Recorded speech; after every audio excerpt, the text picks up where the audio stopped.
ẹ̀yin èèyàn wa káàkiri gbogbo ibikíbi tí ẹ ti ń wò wá bó lójú ọjọ́ ṣe rí ọ̀dọ̀ òdùn bíi lágbára ọlọ́run ọ̀dẹ̀ wa yóò máa dùn láṣẹ Èdùmàrè. Now ẹ̀yin èèyàn Madam Jesse Bukky tún jáde bẹ́ẹ̀ bá gbàgbé ètò tí madam yẹn ṣe last bí ọjọ́ bíi mélòó kan sẹ́yìn níbi tí wọ́n ti ń play voice note Iya Mohbad bó ṣe ń sọ oríṣiríṣi ọ̀rọ̀ nípa gbogbo àṣírí tó sọ̀ráǹdì ikú Mohbad. Madam yìí tún ti clear nǹkan kan lónìí o. Ẹ̀yin èèyàn gbogbo abiyamọ ayé ọ̀rọ̀ Mohbad deep gan o, ó deep gan. Madam yẹn tún tú àwọn nǹkan kan lónìí tó lágbára. Ẹ̀yin èèyàn ṣẹ́rí mi tọ́rọ̀ dé dúró. Àwọn agbára kan ń bẹ nídìí ọ̀rọ̀ yẹn ìyẹn ṣúọ̀. Ṣùgbọ́n madam yẹn pèdè kan ó ní wọ́n rò pé mo dìndìnrìn àbí mo ya ọ̀dẹ̀ tí wọ́n àwa kó gbọ́ evidence mi tí màá kó wá sórí social media pé fẹ́rẹ́fẹ́rẹ́ kan ló ń kàn play òféèrè lásán ló ń kàn play pé káwọn èèyàn lè mọ̀ wípé nǹkan kan ṣẹlẹ̀ ló ń ṣe play yẹn wípé àwọn tó wá jẹ́ deep one gangan òun ti kó lé àwọn legal team lọ́wọ́ pé kóòtù làwọn ó ti pàdé pé evidence ti ń bẹ. Ṣẹ́rí ẹ̀yin èèyàn lórí ọ̀rọ̀ yìí some people are going down. Ẹ rí nǹkan tí ó ṣẹlẹ̀ ó lè yá o ó lè pẹ́ o àwọn ò mọ̀gbà tí yóò jẹ́ o but some people are going down. Inú jìn o. Ṣẹ́rí ojú tẹ́ fi ń wo ọ̀rọ̀ yẹn ó jù bẹ́ẹ̀ lọ ṣùgbọ́n èmi ò lọ́rọ̀ tí wọ́n sọ. Ẹ farabalẹ̀ láti gbọ́ ọ̀pọ̀lọpọ̀ nǹkan tí Madam Jesse Bukky tún tú lónìí lórí ọ̀rọ̀ yẹn. Ìwọ̀nba tí wọ́n lè sọ síta lórí social media wọ́n gbìyànjú láti sọ. Wọ́n dẹ̀ tún explain àwọn nǹkan kan. Wọ́n tún ṣàfiwé àwọn ọ̀rọ̀. Kódà bàbá kan báyìí lọ́ọ̀yà tí wọ́n pè ń bàbá yẹn náà tún sọ̀rọ̀. Ẹ̀yin èèyàn bí mo ti sọ síwájú ó lè pẹ́ o ó lè yá o ìdájọ́ òdodo máa wáyé ṣùgbọ́n náà tí ó kàn gbà ni ò yé àwa ẹgẹ́tì ọ̀nà yẹn kò yé àwa ṣùgbọ́n dá wa lójú pé ìdájọ́ òdodo yóò wá sáyé. Madam Jesse Bukky mo kí yín ẹ kú iṣẹ́ takuntakun lágbára ọlọ́run ẹ̀yin náà ò ní gbọ́mọ sí gbogbo ẹ̀yin abiyamọ ayé tẹ́ ẹ dúró wípé gẹ́tà sí bí ìṣẹ́ lágbára ọlọ́run ẹ̀ ní gbọ́mọ sí ìkankan nínú wa ò ní gbọ́mọ sí. Ẹ má jẹ́ ń dá wa lágara ẹ jẹ́ ń tún gbé Madam Jesse Bukky wọlé kẹ́ ẹ tún gbọ́ ibi ọ̀rọ̀ dé dúró lórí ọ̀rọ̀ justice for Mohbad. Ẹ̀yin èèyàn ẹ share fídíò yìí kó kan gbogbo àwọn tó jẹ́ wípé àwọn náà ní interest wọ́n ń pariwo wọn ò dákẹ́ lórí ọ̀rọ̀ Mohbad. Ẹ share kó kàn wọ́n láṣẹ Èdùmàrè sẹ́. Àní madam yẹn tó débi kan wọ́n ní kí wọ́n sọ pé bàbá Ṣítù SCN pé wọ́n ní wọ́n gbọ́dọ̀ ṣe kéèsì yẹn wọ́n pè wọ́n. Ẹ̀yin èèyàn ẹ má jẹ́ ń sọ̀rọ̀ pọ̀ ẹ wò ẹ jájọ wò kí atótónu mi kó lè yẹ èèyàn wa fọ́nrán orin. Tẹ́ ẹ bá lè rí àmì ṣe gbogbo ogun tó lóhùn ní gbọ́ tó lóhùn ní gbà lórí ayé yín iná agbára Ọlọ́run máa jó dànù. Kí lè nǹkan tẹ̀ ń là kọjá tó dàbí pé ẹ ti wá ọ̀nà àbáyọ ṣùgbọ́n tí ẹ ti rí ọ̀nà àbáyọ ẹ ti pàdé wòlíì yín ló fà ṣùgbọ́n arán mi sí ọ lónìí dádì arán mi sí ọ lónìí mọ́mì Olúwa lòun fẹ́ ṣe nǹkan ńlá nínú ayé yín. Olúwa sọ wípé gbogbo tẹ̀ ń là kọjá yẹn òun fẹ́ fi òpin sí. Kí nìkan tẹ̀ ń là kọjá lórí ìgbéyàwó ni lórí ọmọ ni lórí iṣẹ́ ni níbi gbogbo ni bóyá ogun kan ló dàbí pé ogun yẹn le ẹ ti gbìyànjú kò tí ì sí ọ̀nà àbáyọ. Ẹ jẹ́ àjọ gbàdúrà ẹ jẹ́ àjọ wá ojú Olúwa kí làṣírí ogun yẹn gangan ẹ jẹ́ àjọ wádìí lọ́wọ́ Ọlọ́run ká dẹ̀ mọ ọ̀nà àbáyọ.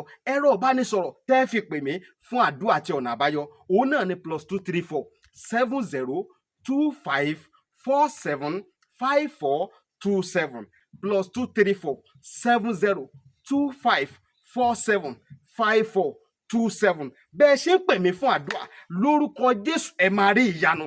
Ẹ jọ̀ọ́ ẹ bá mi wá Kàrímọ́. I need to speak with her because mo fẹ́ mọ ẹni tó sá lọ sọ́dọ̀ Falana ìgbà tí Mohbad kú. Kí ló lọ invite Falana fún ìgbà tí Mohbad kú? Gbogbo yẹn mo fẹ́ mọ̀ lálẹ́ yìí. Bọ̀ bí ṣe sọ fún yín máa gbé yín débẹ̀ díẹ̀díẹ̀ ni. Now before I go down there, ẹ̀yin ti TikTok tẹ́ bá wò mí mo fẹ́ sáré clarify nǹkan. Last week Timon play voice note Iya Mohbad. Two things I want you to listen to and listen good. I saw many people updating that I should have protected that woman. I beg your pardon. Who told you I did not protect her? Did you see me go and record her? I purposely did that because we wanted to know what killed Mohbad. Because Iya Mohbad omo everything to Shele. But just because she's being threatened, that is why she's refusing to talk. And I thought when she had a fight with Ashana, I thought we have to go. This is the time for me to strike. This is the time for me to enter her. I did everything I could do. And you all are sitting in your individual house. All you know to do is to type and talk. I'm not going to take that from anybody. A minimum justice for Mohbad. So when I see people updating that, I should have protected the woman. Ṣé ilé máa sọ fún mi ni? Ẹ̀yin lè máa sọ fún mi pé ẹja mẹ́ta ló wà nù sardine. Títí kọ àwọn tó fún mi ní gbogbo information pé Ashana ṣe DNA with proof.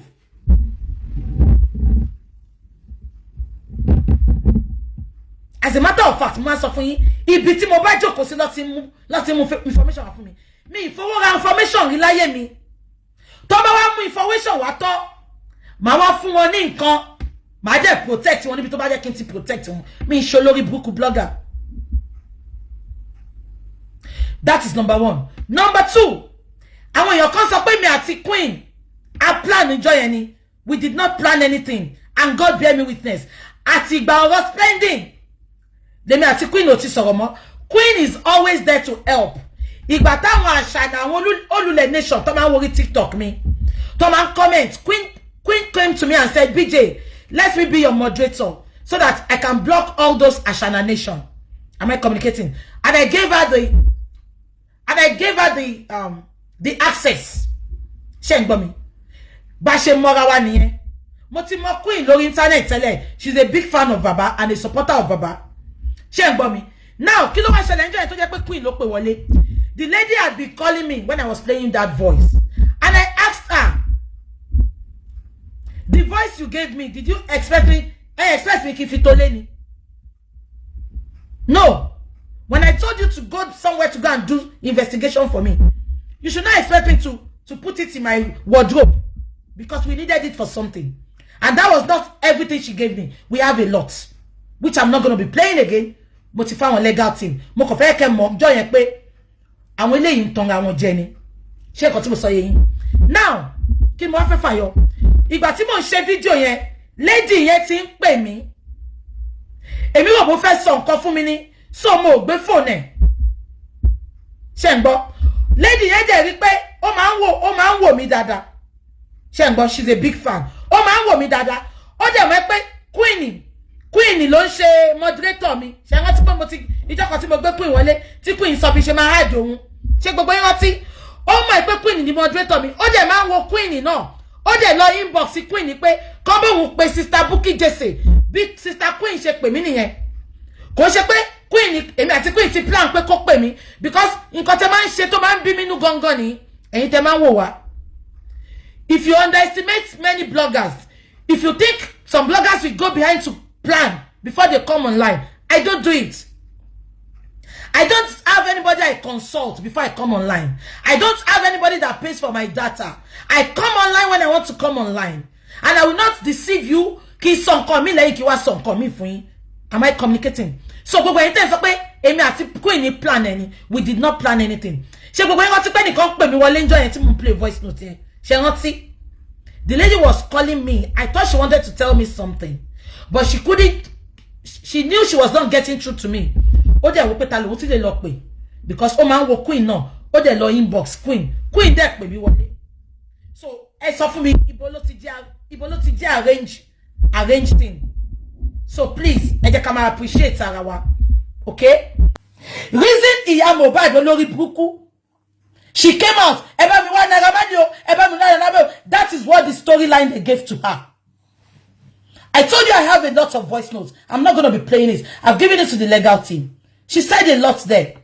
The lady asked her, so why did you mention Naira Marley's name when you know quite all right that Samlarry was there when your son died and your son's partner was there?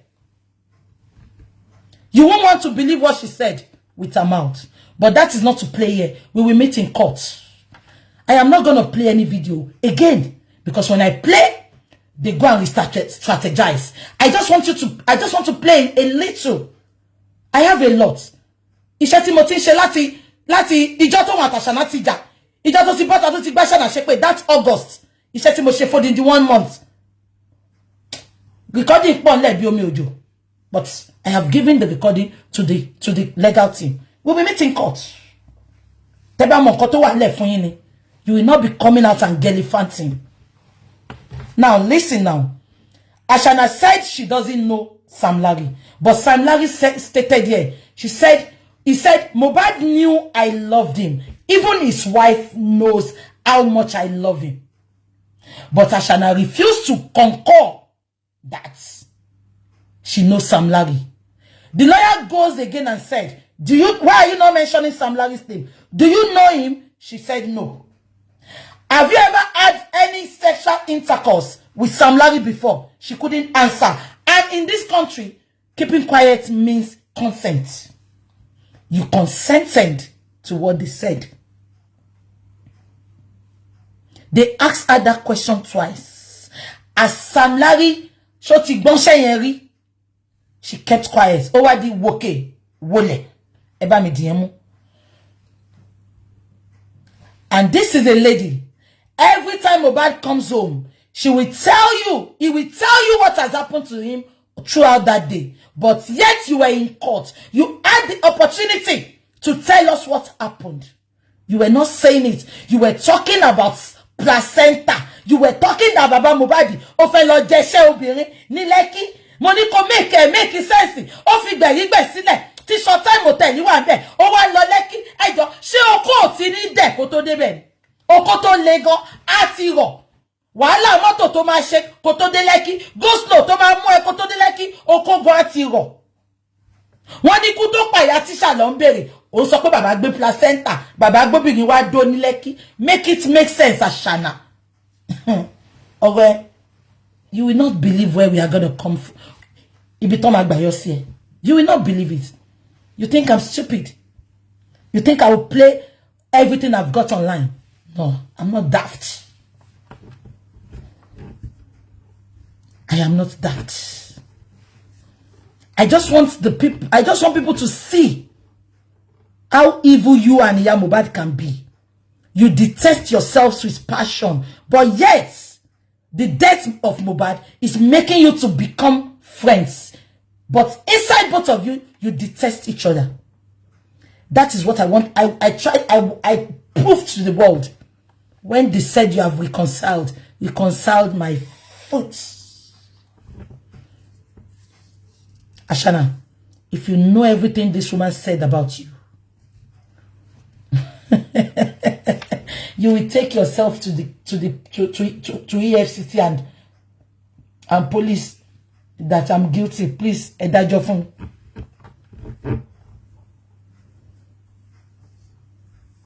You think I'll be bringing something out just to shame you? I don't do my things for the internet. No. No.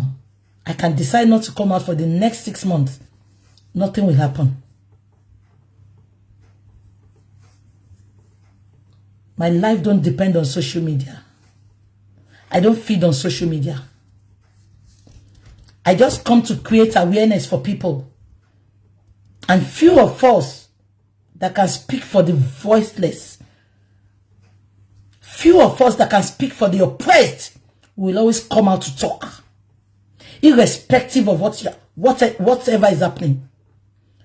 But if you expect me to play all my cards, Ashana, you will be the greatest joker. But I can assure you, you will not forgive anybody. Ashana, you don't know what is coming for you. You don't. You cannot give Iya Mohbad. You can be friends. I don't want you to hate her. But she has said the truth. Iya Mohbad has said the truth. I'm telling you, the voice recording that we did from over a month. For over a month. Is it a child's play? Money moral in the phone for recordani. We got a phone, proper phone. Because Nigeria okin lo phone meji. We got a phone. Money mo pari iṣẹ́ ni. En so she en sọ pé mi ní báyà ọkọ mi jà. Èmi ò ní kó báyà ọkọ ẹ jà. Kò mọ̀ pé nǹkan tó wà nílẹ̀ fún ó pọ̀ bí yanrìn.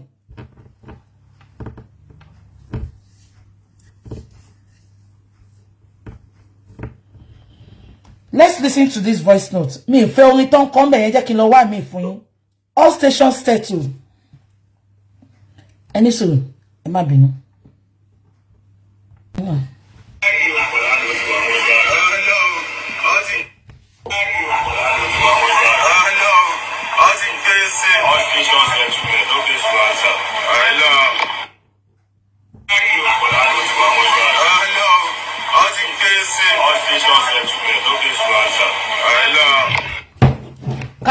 Can you all hear that? Now, if Saheed Elegushi wants to really prove to us that he knows nothing about Mohbad's demise, this is Samlarry that his name was in the petition. And this is Samlarry again. When Mohbad was buried, he came out to jubilate that he has been buried. All stations settled. Yet, Saheed Elegushi kept mute.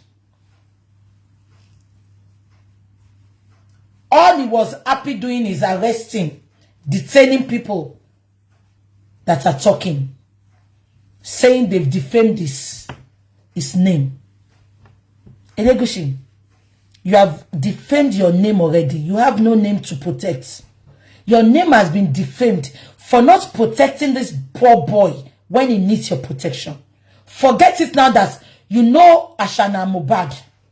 Because you cannot deny Ashana. You cannot. You cannot. You cannot tell me you have not set your eyes on Ashana before. You cannot. Because Iya Mohbad confirmed it.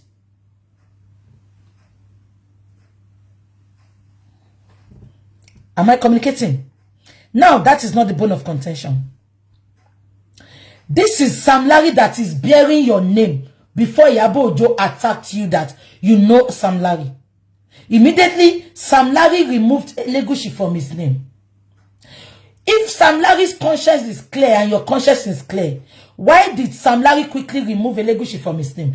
Because when people used to go to that Elegushi beach then, Samlarry is always the one that is collecting money. Oh, wait, no. It bears your name. Now, that is not the bone of contention. I am telling you categorically today, everywhere we have been for this justice, Elegushi's hand is there. Why is he protecting? Why is he diverting justice?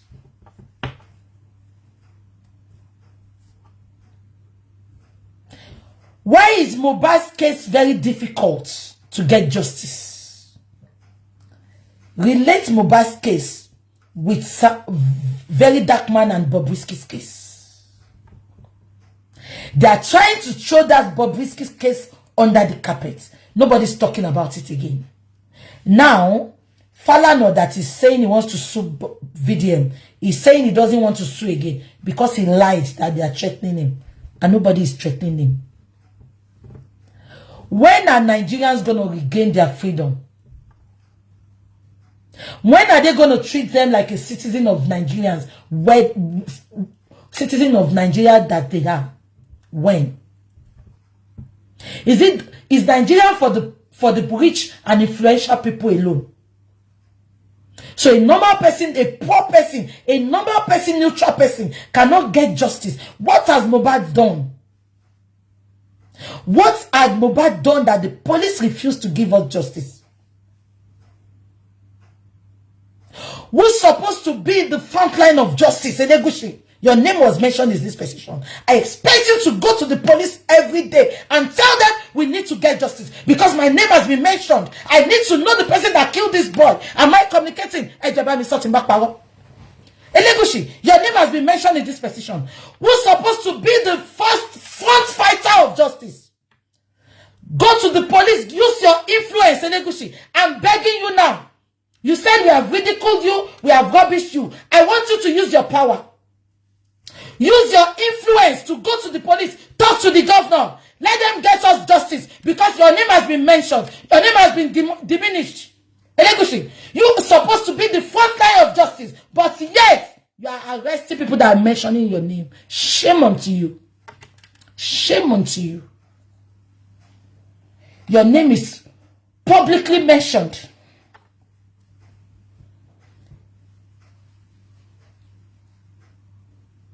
Ó dàbí kan dárúkọ mi sí ẹjọ́ ta ló máa front ìjà yẹn èmi ojoojúmọ́ mama lọ. I was expecting Elegushi to be doing interviews. Let us see his moves that he wants justice. But they can't do it because they have a skeleton hidden in their cupboard.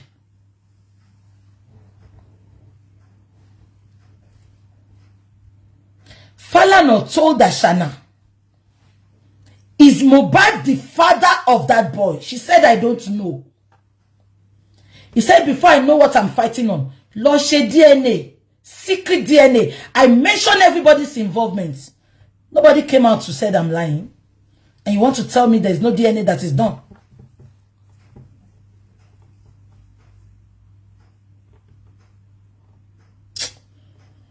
I wept for Nigeria. And yet, when you talk about it, they will come for you. They will say you are attacking widow. Widow, my fault. What happened to Mohbad at the last minute in Mohbad's house? What? Iya Mohbad stated, and I quote, Kin lo ba won ja, e fe je kon won mi lo sibi to won mo mi lo. She knows all that happened. She's been scared and careful of her life.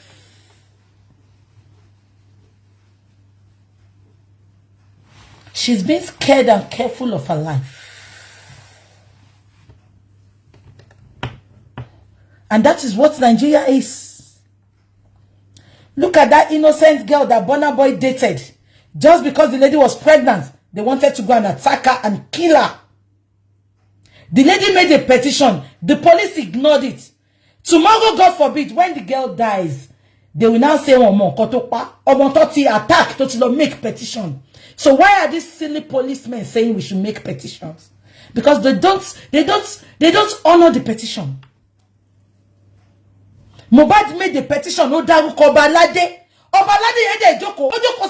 up till today. If Mohbad was Elegushi's brother, is he not going to be the one to fight to go to the front of justice?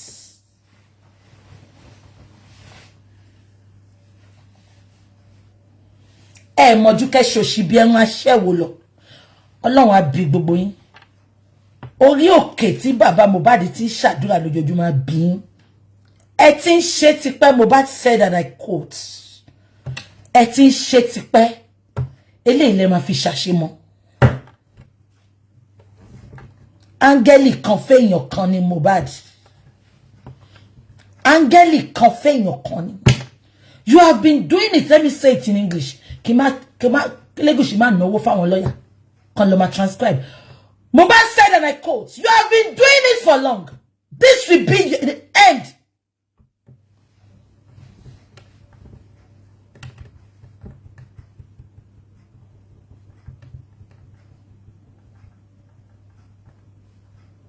You think you will go scot-free?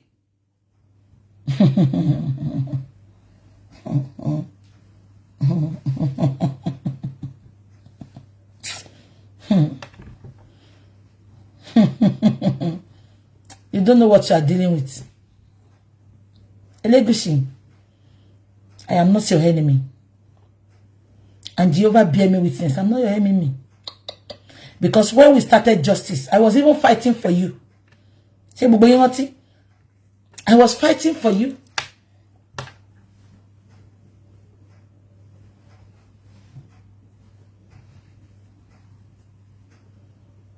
But you won't stop me from getting justice. You won't stop me from talking. No. This is the life of a person. If they should go scot-free with this, we'll know the person that is next. It can be my family. It can be my friend. It can be any of your families. Why are we averting justice? Who is there? Who is the Godfather that is there that does not want them to give us justice? Woe bitter you all. Ọlọ́run á nà gbogbo yín ní pàṣán á nà yín lẹ́gbàá.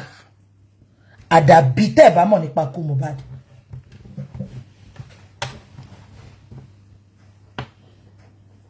Why did Ashana went to Iya Mohbad's house to pick that phone?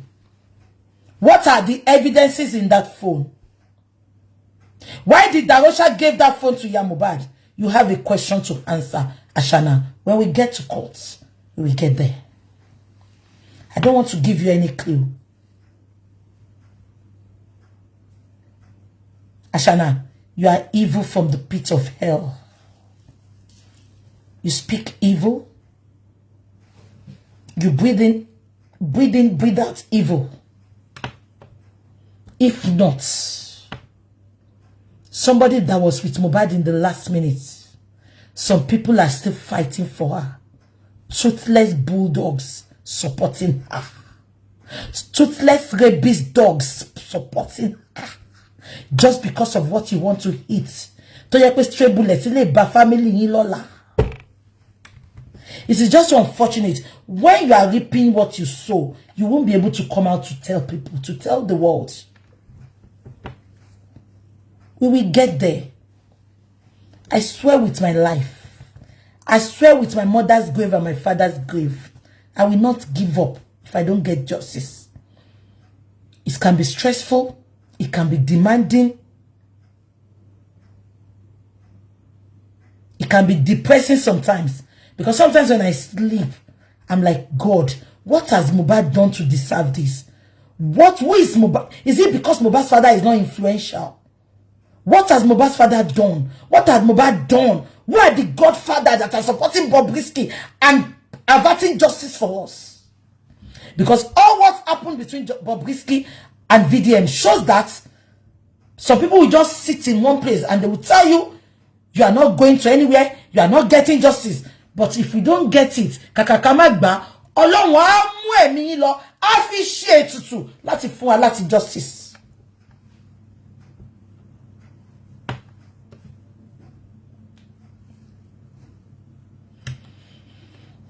Are we asking for much?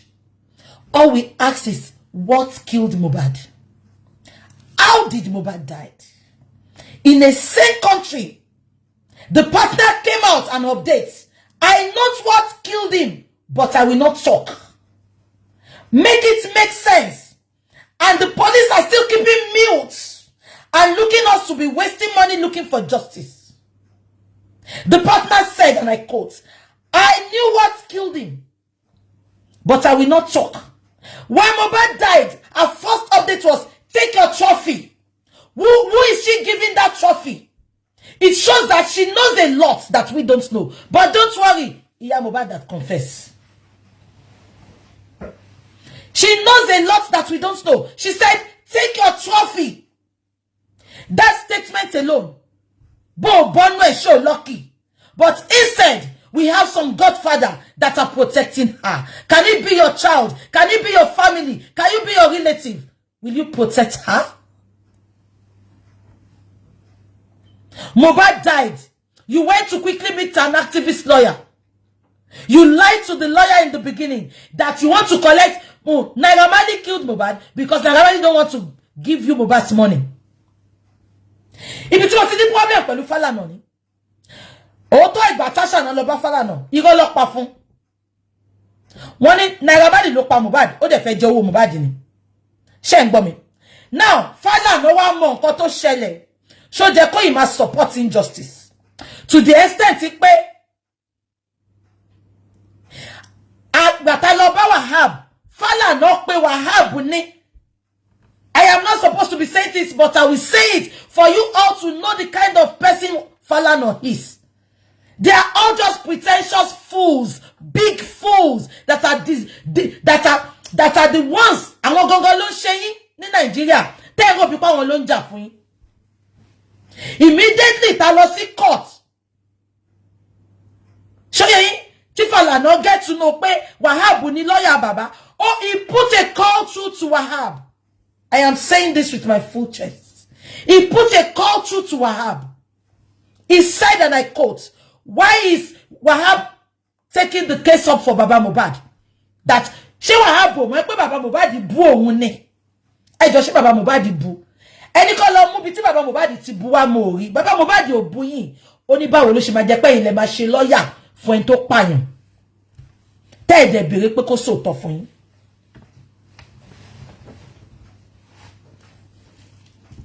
Abẹ́gbọ́.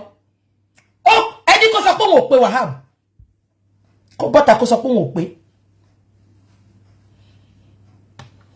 Ó ní báwo ni Wahab ṣe máa take case Mohbad up.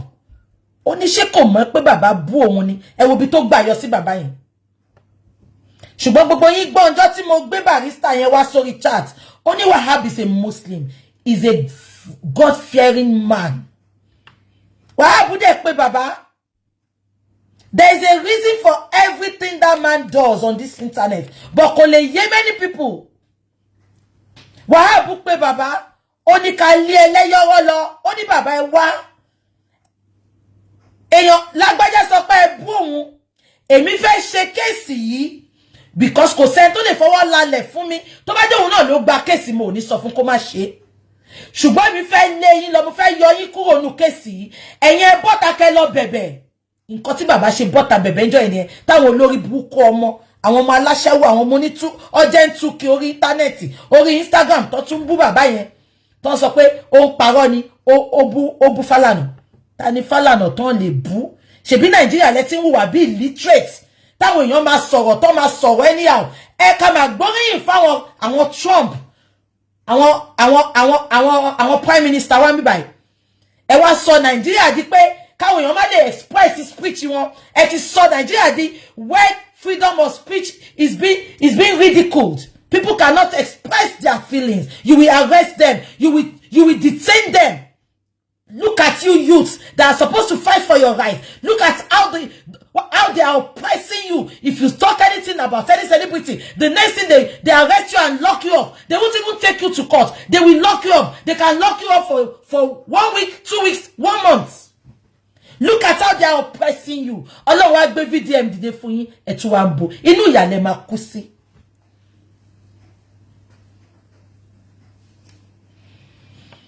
Let me just tell you something today. Adid bin ni pé Wahab decided to listen to Falana. Baba Wahab ò ní jàjà yẹn fún wa. Falana did not come out straight for Wahab. Falana said, Baba ń bú mi. Ṣó jẹ́ kó gba kéèsì lọ́wọ́ ẹni tó bú mi. Wahab dẹ̀ sọ pé bàbá ẹ bú o ẹ̀yin ẹ lọ bẹ̀ kẹ́ fi tó kù lẹ̀ fẹ́ mi. Bàbá dẹ̀ bọ́ta ó dẹ̀ bẹ̀bẹ̀. Kò mọ bó ṣe lè sọ fún Wahab kó má gba kéèsì yẹn because ó mọ̀ pé Wahab kì í gbọ́ kì í gbà ni alágídí sàn ni.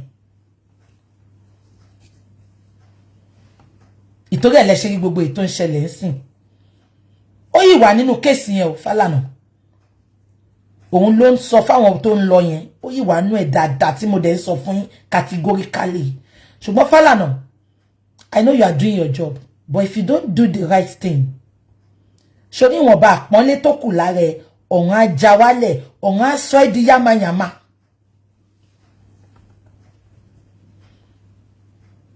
Falana, I am telling you now, o lè ti máa win ní case o. Mo fi ọyàn mi. Sorry, Falana, so me po man logo, igoju yin bi ti coke. O lè ti máa win ní case. Sorry ọyàn mi. Mo fi aṣọ ẹ leni pé àfi tí ó bá ń ṣe ọyàn obìnrin ló mú Falana. Àfi tí ó bá ń ṣe ojú òbò ló ti jáde. Tó bá jáde lójú òbò, àfi tó bá ṣe abẹ fún ẹ. tó bá ti ń win ní case àfi tó bá ṣe òtítọ́ pẹ̀lú case Mohbad ṣùgbọ́n tó bá ṣe òtítọ́ kò àbí àǹtí Yẹmí kò dẹ̀ win ní case kankan náà fẹ́fẹ́ rí ti ní gbogbo èyí tó ń ṣe yẹn case eléyìí tó dáwọ́lé wá ẹ̀sìn ló máa mú bọ̀bẹ̀ ẹ̀sìn ló máa mú bọ̀bẹ̀ gbogbo àṣírí ìkọ̀kọ̀ ẹ á bẹ̀rẹ̀ sí ni máa tú jáde àwọn èèyàn wá rí pé játijàti jálajàla ni ìkà ni ẹ́ ìkà ò jẹ́ ṣe tiẹ̀ bẹ́ẹ̀ Falana, you came out 3 days ago you were praising singing your son's praise wọ́n ti pé ọ̀kan ni Mohbad tó kú tó fẹ́ jẹ́ ká gba justice mo wò ẹ́ báyìí jọ yẹn mo dẹ̀ mírí mo ní ẹ wo èèyàn lèèyàn máa jẹ́ you were singing your son's praise ìtọ́wọ́n ti pọ̀ ọmọ ẹ lágége o wá ń protect ẹ̀ ṣé wọ́n pe ọmọ ẹ kó sọ pé ìyàwó dà 35 kàtẹ́ má gbọ́ pé fún yàn kan lóyún ṣàtọ̀ tó ò dọ́mọ ní ṣé kò fún yín concern ni o wá bọ́ta ò ń jà fọ́mọ ẹ you go explain tire Falana you go explain tire tó o bá ṣe òtítọ́ lórí kéèsì Mohbad Falana wàá jẹ̀bi pé o gba kéèsì lọ́wọ́ Àṣànà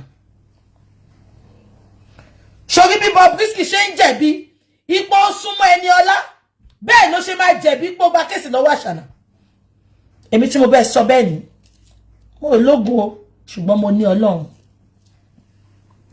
Ọlọ́run tó dẹ̀ ń wọ ẹkún gbogbo abiyamọ káàkiri àgbáyé àwọn tó fi òótọ́ ṣe Ọlọ́run ń gbọ́ Falana ó gbọ́ nǹkan tó pé ni ọba ilé tí gbóhùn gbàgòyé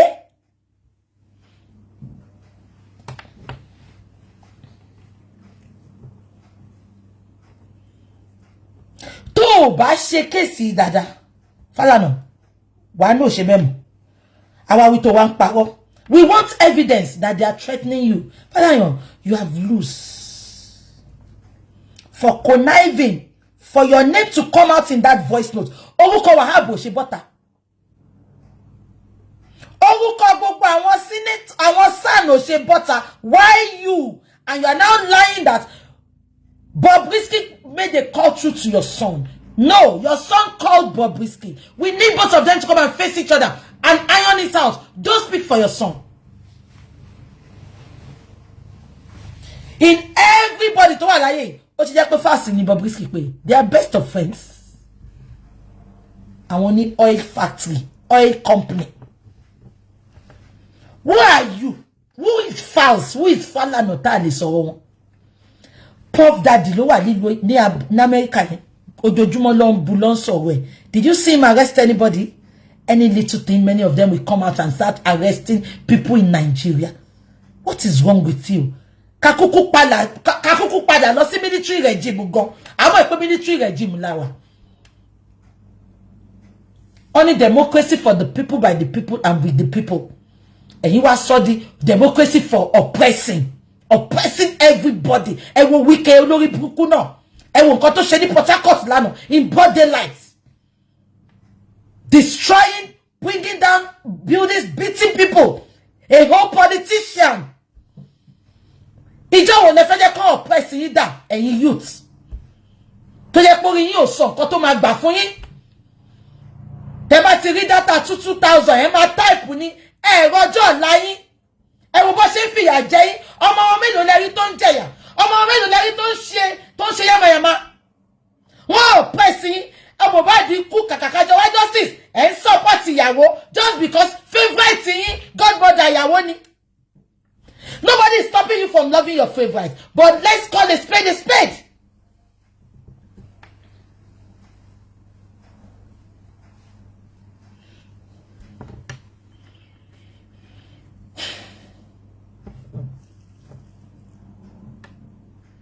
Àbí kan tí mo sọ yẹn ẹ jẹ́ pàkẹ́ daddy best kọ́ làwọn. Ó dàbí wọ́n mọ kán bá wa dá sọ́rọ̀ yìí. Kí n tó máa ká tó ṣe nǹkan tá a fẹ́ ṣe.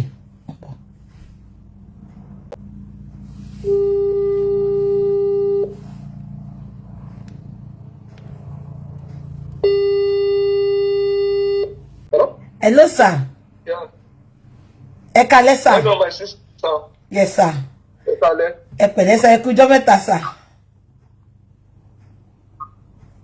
Hello, sir. Báwo ni Fine, sir. Yes, sir. Our lórí live chat ni, sir. And mo bí ẹ̀ ń wò wá, bí ẹ̀ dẹ̀ wò wá. Anyway, nǹkan tí mo wá sọ ń pa ni Daddy mi mo bí ẹ̀ ń wò wá, mi dẹ̀ mo bí ẹ̀ wò wá. But I'm like submission yín, tá bá ṣe chat. And people are always saying, let's call our best caller to contribute. So Daddy mi mo bí ẹ̀ ń wò wá.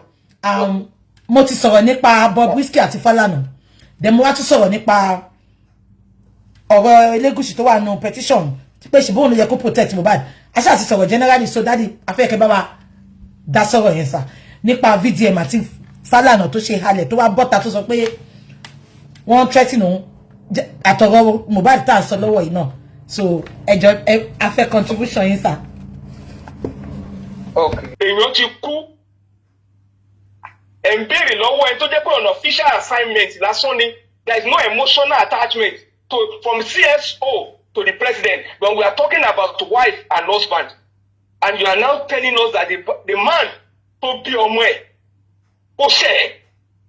My sister, do you know the pain of losing a child? The loss of child is one of the most devastating experience you can endure in life. A parent with deep hopes and dreams for their children. When you lose one, it's so unnatural that you completely out of order. You will see intense grief. Intense grief. You will see guilt. You will see anger. You will see profound sorrow. And you will eventually you will even see it will affect your identity and purpose as a person. That's why you see Baba Mohbad is off and on at times. It's on. Baba has a long by me. And that is a man you now claim that share has offended you. What kind of offense is that? A man that is grieving. This is unfair. It's uncalled for. Thank you, my sister. Eshe Daddy, God bless you for always giving us a very good submission. Eshe Daddy me. Because at the end of the day, Daddy kí lẹ rí sí petition yẹn nípa Elegushi. Ẹ jọ̀ọ́ bá wa enlarge bẹ́ẹ̀ sà. Because I don't understand. Every name mentioned in that petition. Every name mentioned in that petition. And every name mentioned in that petition. To stop complaining about public people talking about them. It's a public issue, no? People will talk about public issue. No?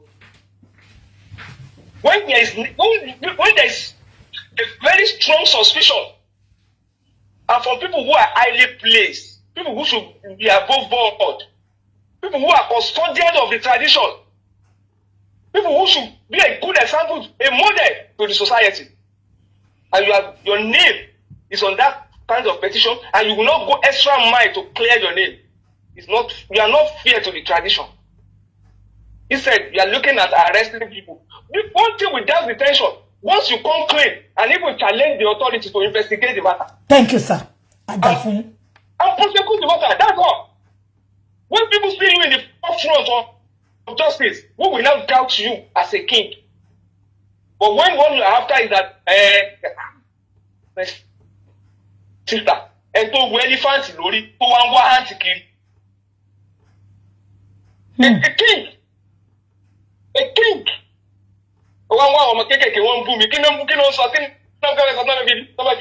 Step up.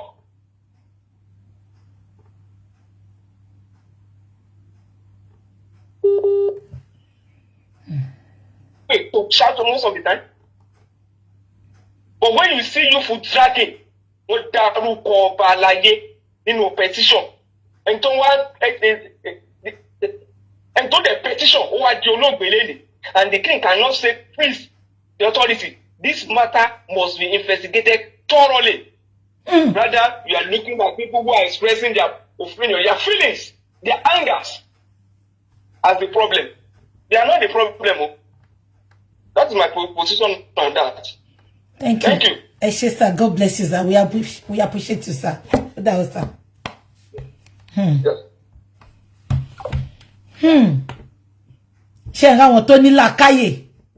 It's not about just ranting and talking. Abikinimo, you saw me by. Your name was mentioned in a petition. What is your responsibility as a king?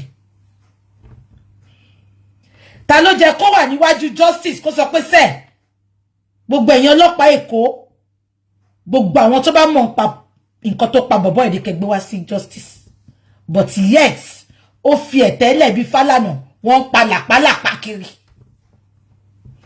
àwọn tó kọ orúkọ yín sí petition gbogbo orúkọ tó dá ẹ pé wọ́n síta kán wá answer orúkọ tó dá àwọn tó ń sọ nǹkan tó rí nínú petition àwọn lẹ́ ń lé kiri ẹ̀yin olórí burúkú dédé ikú gbóná ni gbogbo yín máa kú àfi tẹ́ bá mọ̀ pa kó tó pa Mohbad tẹ́ bá ní kí Mohbad bá yín gbé gbòógì olóró tó dẹ̀ gbowó yín sá lọ ṣe bówó yín lẹ máa gbà Àṣànà ti gbowó sá lọ ẹ tún pa mo ń sọ fún yín lẹ́ni owó jìbìtì owó drọ́ọ̀gì owó 419 lèèyàn máa gbé sá lọ tọ́mọ máa lè bẹ́ẹ̀ yẹn nǹkan tí Samlarry ṣe ń lé Mohbad kiri nìyẹn nǹkan tí Samlarry ṣe ń lé Mohbad kiri nìyẹn tó sọ pé 2 million tó jẹ́ òun lòun fi ń lé kiri it's a life from the pit of hell owó tó gbé sá lọ ló fẹ́ gbà lọ́wọ́ ẹ̀ and it is in millions of dollars. Falana tó ń jà fún justice ẹgbẹ́ gbogbo story ti Daddy something nípa MK Abiola àgbà tó kú gbogbo question tó jẹ́ kó máa bí Àṣànà lẹ́ni nìyẹn Falana wá ń cover it up wọ́n ní petition yẹn ká ní Falana ti tẹ́lẹ̀ ni ibi petition yẹn ló ti máa bẹ̀rẹ̀ bọ̀ ó dákẹ́ ẹ wá ń sọ fún mi pé Falana ó ń jà fẹ́tọ́ ìlú àbápò ẹ̀ ló ń jà fún àbójú wọn tó dàbí ìgbẹ́ ìjẹ̀dí tó tẹ̀ mọ́lẹ̀ yẹn ló ń jà fún Ọlọ́run á bí gbogbo yín I don't trust anybody honestly mo sọ fún yín everybody has a price everybody has a price when you see him putting his face out there's a reason for it. So don't bring out those emotional blackmail pé ẹ Falana tó ti jà fúnlu abe ẹ̀gbọ́n nǹkan tó ní oní wigi darling coil ọmọ ẹ̀ tó ń sọ lórí Arise TV enjoy yẹn with all what my father had done to the country your father had not done anything but sabotage the country. Abe give emotional blackmail ọmọ ẹ̀ oní wigi darling yaki ẹ̀gbọ́n tó sọ ní ọ̀dọ̀ àwọn kìíní enjoy yẹn ni. With what all my father had done for the country. What has your father done? Who give the freaking fucks about your father?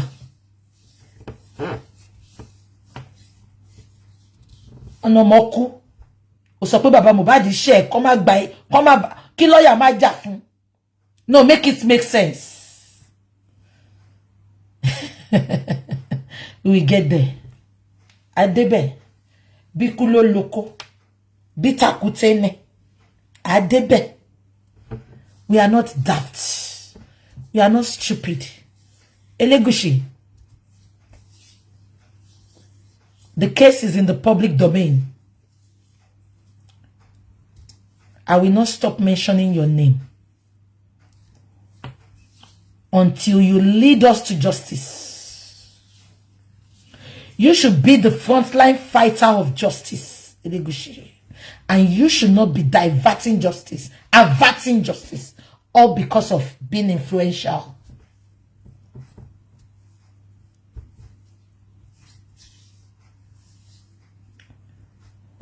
Your name was mentioned on the petition. The same Elele Bobrisky mentioned that gave him 20 million for him to be brought out, for charges to be dropped against him. And you youths, they are using you to fight each other.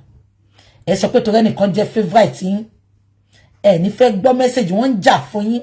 Tí VDM bá stop láti jà fún yín nílùú yẹn. Mi mọ̀ nǹkan tó máa end yín. And we are not giving up Falana. Even if you say you are not taking VDM to court, we still want to know, get to the bottom. Tani Bobrisky fún lówó. Tani Sanu ti Bobrisky dárúkọ. We still need to know. We don't care if you are not going to court. Justice needs to be served. We say enough to this, all this godfatherism. Tani Godfather. Is it the men in the corridor of power? Tani Godfather. Exactly.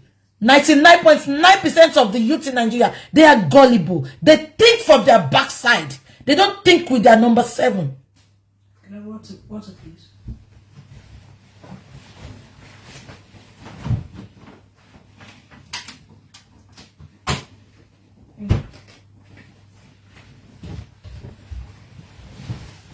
You can imagine if VDM should stop today. Láti dá sọ̀rọ̀ gbogbo yín. Wọ́n máa oppress yín tẹ́ máa fi kú ni. He's not begging you all to support him, but seeing you all insulting him, cursing him for doing what the police, for doing what your so-called silly yeye British are supposed to be doing. Etuwambu e ma shepe fun wo bitter you all. Ẹ̀yin wèrè, ẹ̀yin ọmọ lásán kejaja, ẹ̀yin torí yín ó pé wọ́n gboro ma di yín lọ́wọ́ kú. Kí ni relationship tó wà láàrin Bobrisky àti Falana? Kí ni relationship tó wà láàrin Bobrisky àti Falz? Tó wá bọ́ta tó ní ọmọ òun ò gbà ọmọ òun kọ́ ló pé o. Why is he speaking for his son? Let him come and speak for himself. Àwọn ìkà. Nigerian youth, you better think twice. Wo? Ẹ̀rí bó ṣe ṣe gbogbo yín. Ẹ̀rí bó ṣe ṣe gbogbo yín. They are exposing corruption in Nigeria system. You all are attacking the whistleblower and should take him to court. I hate seeing his face. Don't let him stay in court. The same thing, no shele, lower. Okay, you said somebody is talking about you, bad about you. Any little thing, see, anybody about is on Nigeria. Go and arrest them. And lot you to know that and you lori buku. And so for me, it freedom of speech. Don't deprive you from freedom of speech. All over the country, especially all these Europe countries, America, everywhere. They speak ill of their presidents, they speak ill of their celebrities. Nobody is taking anybody to lock up. Even if you want to charge them, you charge them to court. But in Nigeria of today, any little thing, they take you to prison to go and lock you up there. Depriving you from your rights as a citizen. And you youth, you are not seeing anything bad in it. Ko ikonyin ni se, a kon gbogbo yin.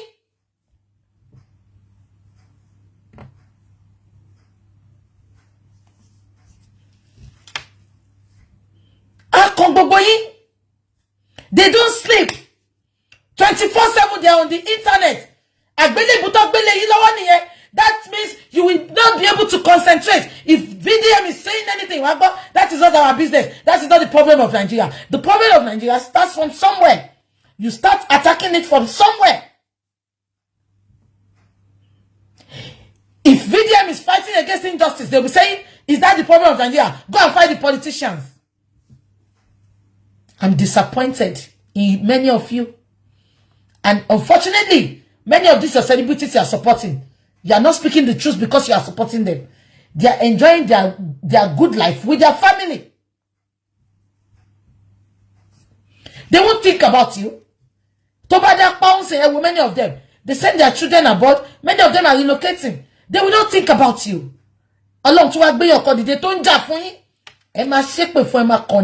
Sometimes when I'm in my closet, why VDM but tabani konjiya, I know what Tony Feton shit here. Tony there. Look at that woman at the airport.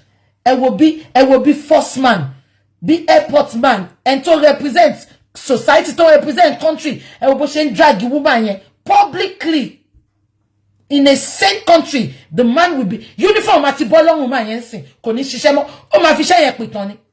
But kakakosebe. But she wants not to arrest woman, want to buy passport. They are just oppressing you in Nigeria, and you don't see anything wrong in it. One only can lost prison, all of any special apartments. Prison officer prison. Fine, it is inside the prison, but not an apartment. The ring kokoto shele, whistleblower ni gbogbo yin attack. Wa so pe yon come ring kolola awa butter so. You better go and think twice. Tinubu mama filo 8 years Ọlọ́run jẹ́ kó kó èyàn gidi kan nínú Nàìjíríà yẹn mọ́, because all this your attitude and behaviors, even all these politicians, all these oppressing people, it is devastating, it is depressing, it is disappointing. And tí ó bá lówó kò lè gbégbé àlàáfíà ní Nigeria. And tí ó bá lówó, Akpi insulted Burna Boy. Burna Boy secretly arrested him. They locked him up. Why locking him up? He locked him up. He now updated. Somebody is missing. Why did you lock him up? Take him to court. They are just oppressing you all. And the next thing you see the youth, Akpi talk too much. That is why they are celebrities. They insult them. They talk to them. Akitoni celebrity. Blood runs inside them. That is the price you pay for being a celebrity. Everybody will say anything about you. That is the price you pay. But reverse is the case in Nigeria's situation. Any little thing about some celebrity, you go and arrest them to lock them up. Do you know the price all the celebrities pay? That is why they are different from us. Celebrity. Akpi said something about Burna Boy. Fine. Take him to court. Let the court decide. One day, 1 week in bed. 2 weeks in bed. Why are we doing that? And if somebody is coming out to fight for them, Emani, hey, where are you when he was insulting him? And you know she. I'm oppressing you, Kuni. Nobody can oppress me. Nobody can oppress me. I know my rights. But when talk about say Kuni, me take by justice in Mohbad. Not by justice in my day. Koko si ba ban la ya into banu. On fait mummy fucking. But she. I come into Nigeria. Mo fe wa nawo sibe. E fe gbowo fún mi ni. Ko je 1 naira mo no sibe. Mo contribute to see development of the country ni.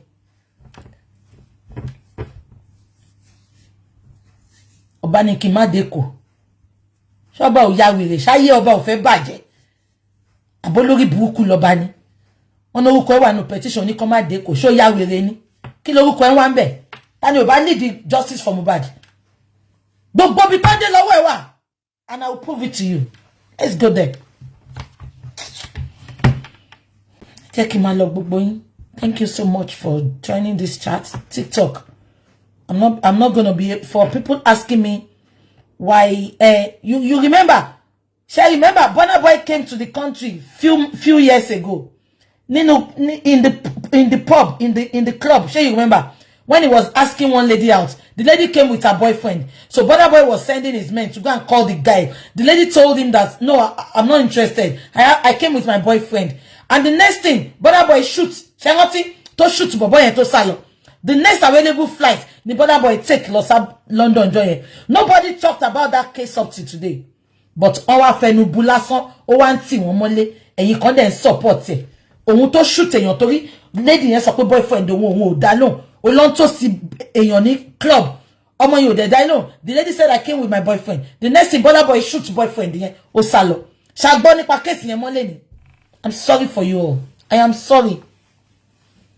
Exactly. If not for Very Dark Man, Akpi will still be in prison today. Hello ni Very Dark Man only. Little tó ń rí ló fi ń sanwó fún lawyer tó fi ń jà fáwọn people yìí. Kàkà kẹ́ máa celebrate kẹ́ máa support ẹ tún máa bu ẹ máa ṣépè fún ni mélòó náà àwọn yẹ̀yẹ́ British olórí burúkú yín èwo ló lè sọ pé lọ sí prison yín àbí òun ló lè sọ pé ní problem tó máa lọ dúró fún yín. They don't even know you. They don't know you. They don't. When they want to put out their film, they come to you. They will be like, they love you, they like you. No, they are doing that just because you are the ones watching their films. Show more tell us if you're about film ni. But yes, they cannot fight for you. They cannot be there for you when you need them. They cannot be a voice for you. Because once in dodo, one is sododo, and to one sododo, and to one castigate just because of your favorite. Favorite in email no to say that for him on beginning. Sometimes one of my friends will tell me, BJ, please, when I'm talking to her about Nigeria, she will say, BJ, please, don't talk to me about Nigeria. It's always giving me bad vibes. It's always giving depressed Nigeria. They don't even know them. That is it. They don't know them. They don't. All what this celebrity are fighting for is their pocket. Kosha ti ga, continue. They don't know them, but yet, ẹ̀yin fẹ́ kún torí tiwọn. I will never, I don't, ṣé bí tí mo tell one film, I can never watch them, me wo film wọn. Me wo, because their life is not worthy of emulation. It is not.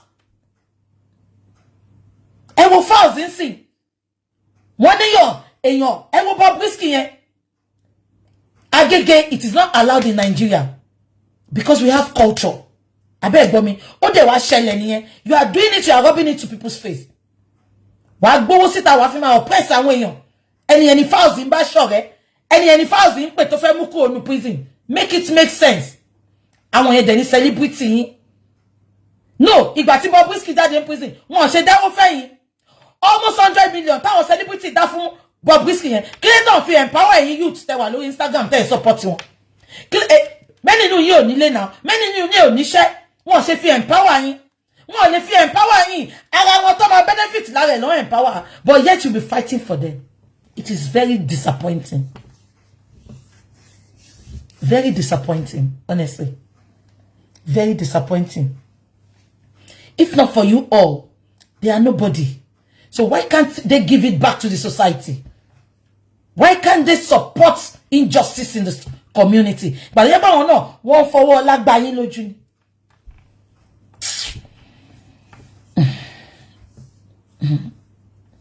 I'm going to play you a video, a voice note.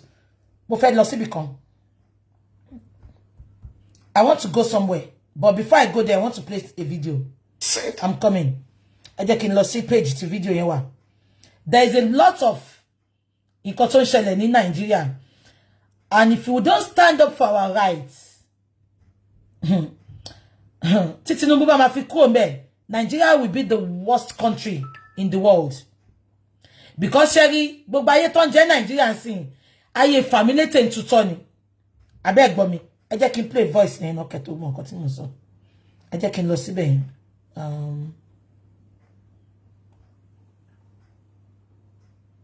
Yeah, I think it's this one. Yeah. I'm going to play you a voice note and then we'll take it up from there. There was an interview with a lady. So this is a video of a lady. Shetiri. This is the lady.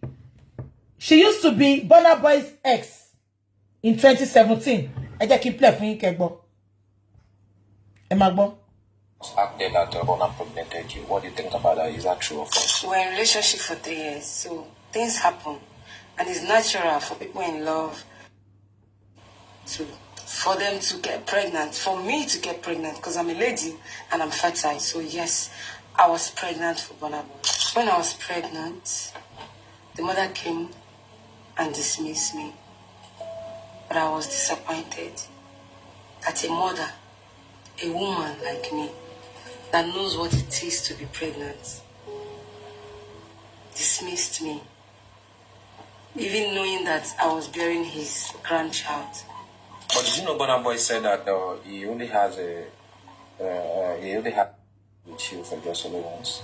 That's funny because we have been in a relationship for the past 3 years. So is it the beginning, the middle, or the last one that formed the child?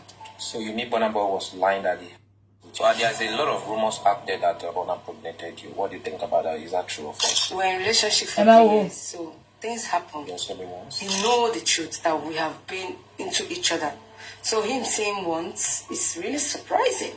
When I was pregnant, I was depressed, I was angry, I was in pain, some emotional trauma.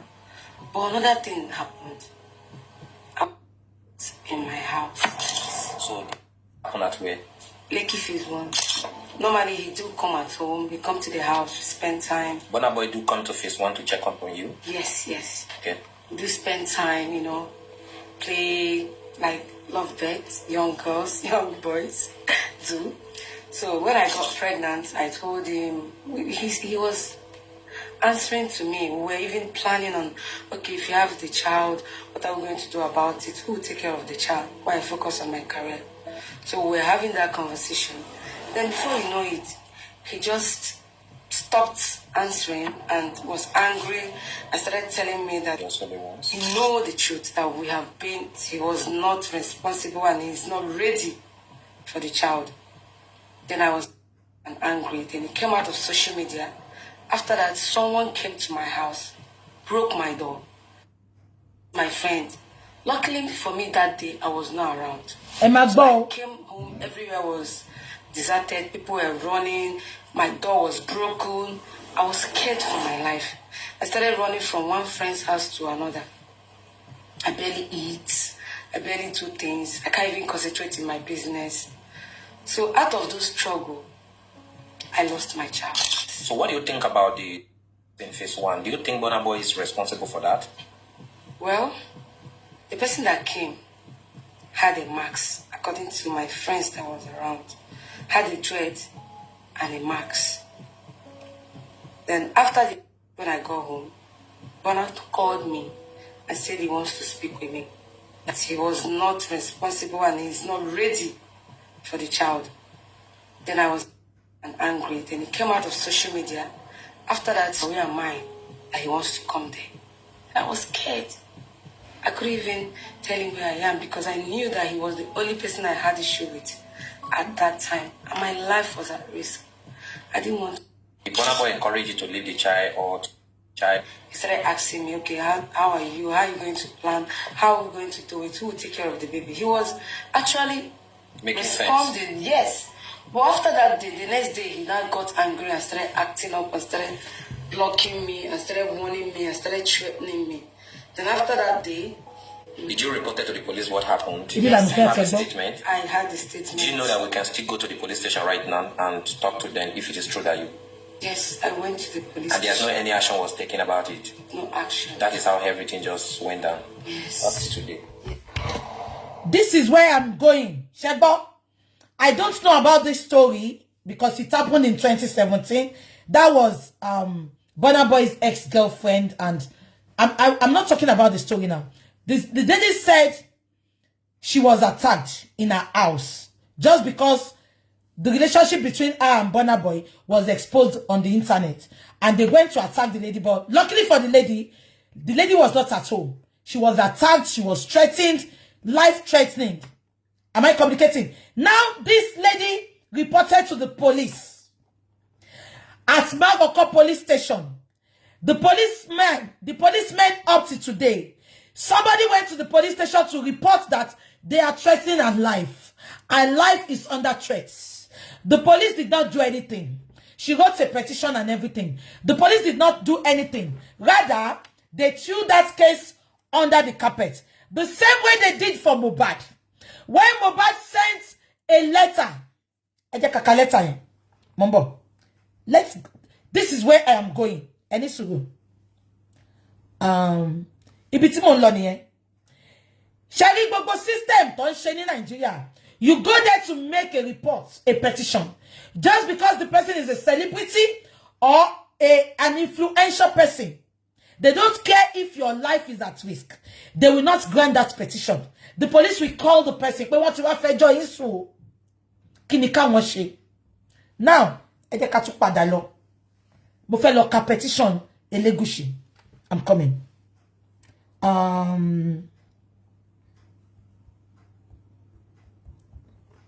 Mombo. 1 minute. Mombo, please. I want to read the petition for you. Emma Binosime, please. Yeah. Emma Binosime. I want to read the petition, please.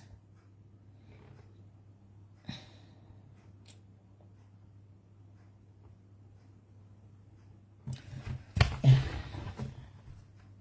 1 minute. Yeah. Please, at the listen attentively. Aloba Promise Oladimeji, Royal Pine Estate, Orchard Road, Lagos, on the 27th of June, 2023. Yeah? The assistant, so this was, directed to the Assistant Inspector General of Police, the Nigerian Police Force, Criminal Investigation Department Annex, Alagbon Close, Ikoyi, Lagos. Petition to threat of life. Malicious damage of properties. Value the sum of 5 million naira.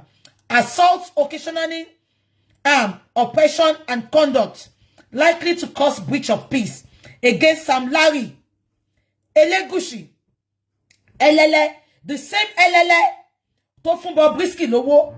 Ṣáwọn tó fẹ́ jà fún justice for Mohbad nìyẹn. No wonder all of them kept quiet. Ede kama solo. Samlarry, Elegushi, Elele, Obele, and others.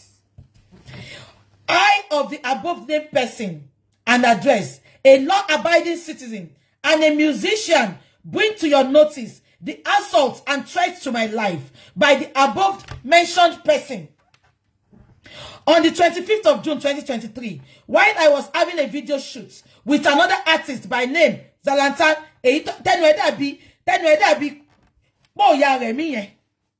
the above mentioned person, numbering about 15, led by Samlarry Elegushi, invaded the premises with dangerous arms such as guns, cutlass, etc., where I was shooting video, and scattered the whole process of the shooting. Damaged the equipment I was using for the shooting, valued about 5 million naira. And they started threatening my life. Which in the process, they became violent and assaulted me, which I sustained injuries, but narrowly escaped. Attached to this petition is the said pictures. Total I paid for the shooting they have destroyed is 8 million naira, which is non-refundable. Am I communicating? However, during Benny, Eduzalanta da big mo ya remi. Mo ti ya remi man lo. Benny Salanta ṣe rí nìyẹn. Tó bá wẹ́n tó ugly jù láyé. Obìnrin gan fẹ́fẹ́ kúfẹ́. Ṣé táwọn boys in Yorùbá lówó ṣe lè fẹ́ wọn ni? Very ugly. Tí nǹkan mi bá wà tó ju ugly lọ Zalanta yẹn ni. Kò sí bó ṣe lè múra fún ugly yẹn, mama speak all over his face ni. However, during the assault, they were boasting that they work for Oba Elegushi and that they have been asked to deal with me for reason best known to them, which till date, they are still threatening to kill me if seen.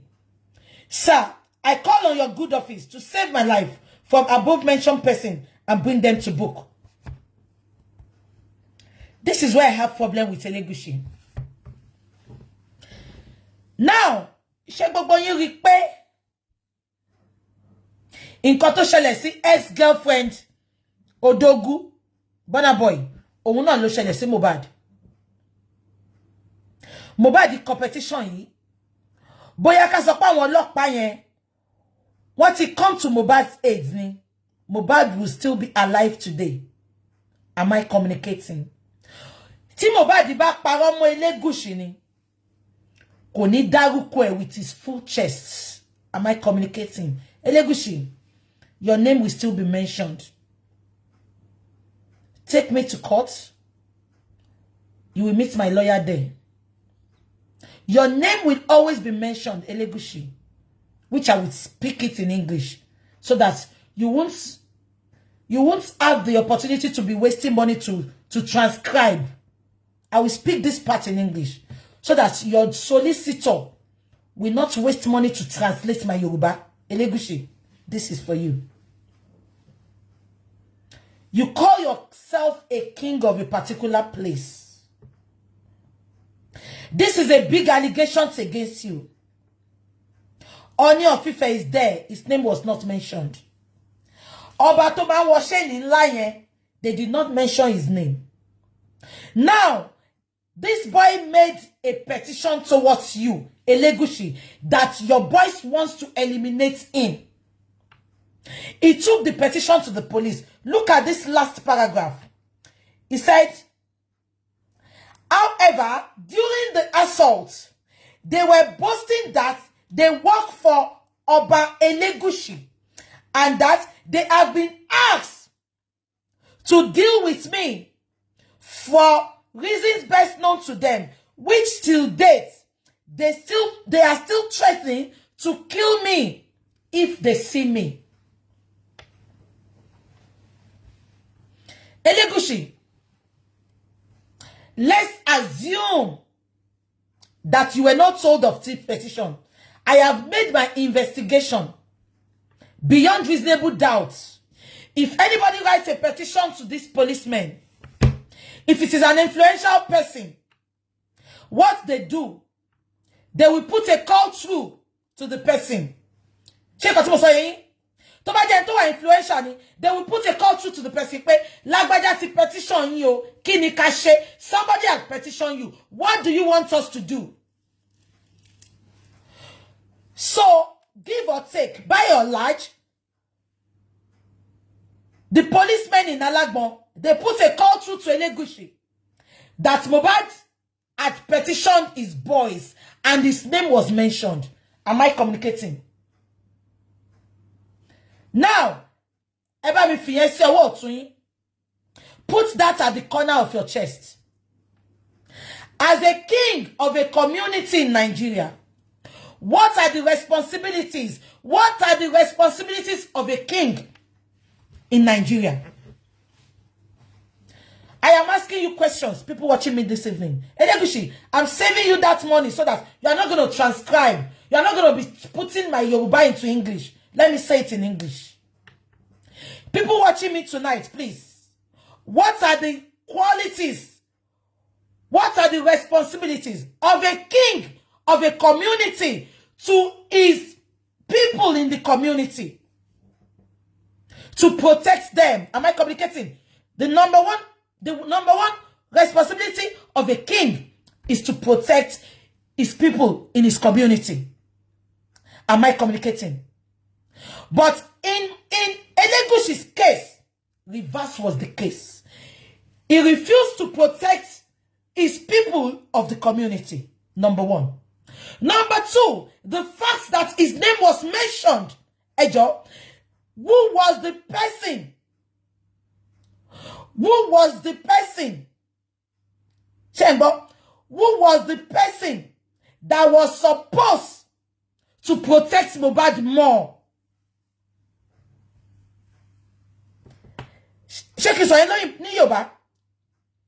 Mohbad made an allegation. Elegushi's responsibility is to look after people under his borough, to look after people under his community. Now, he disappointed his community by not protecting them. Mohbad now made a petition and mentioned his name with his full chest that Elegushi sent Elele ṣọwọ́ tó fún Bobrisky nìyẹn, owó ẹ̀mí àwọn èèyàn, owó àwọn èèyàn tẹ́ ń pa lẹ́kún, òun ló ná fún Bobrisky, abájọ táṣìírí yìí wà ń ta. Gbogbo yín nínú Ọlọ́run máa jó lẹ́yọ kọ̀ọ̀kan. Mohbad said, and I quote, ó ní tó bá pa mí, ó lè pa ẹbí mi, ẹbí alọ́ba ní kọ́kọ́ lẹ́bí Mohbad, àwa ta dúró gbọ́ngbẹ́ng, àwa ni ẹbí.